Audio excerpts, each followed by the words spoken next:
আসসালামু আলাইকুম। আমি ডিসকভার গাড়িতে ব্রেক শু লাগাচ্ছি। আপনারা সবাই আমার ভিডিওটা দেখবেন। আর ব্রেক শু লাগানোর সময় অবশ্যই ভালো করে ব্রেক ক্লামগুলোতে গ্রিস করে নিতে হবে। গ্রিস করে নিলে ব্রেক শুটা টিকবে অনেক বেশি। আসলে এই ক্লামগুলো জাম হয়ে গেলে ব্রেকটা একটু কম টিকে আর চাকাটা জাম হয়ে যায়, যার কারণে এই ব্রেক শুগুলো বদলানো হয়ে যায়। আমি ব্রেক শু লাগাচ্ছি।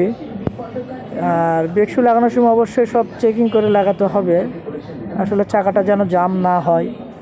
যেহেতু চাকা জামের জন্য ব্রেক শুটা চেঞ্জ করা, যার কারণে সব চেকিং করে তারপরে ব্রেক শুটা লাগাতে হবে। আর আমি ব্রেক শু নতুন লাগালাম, এটা ডিসকভার 25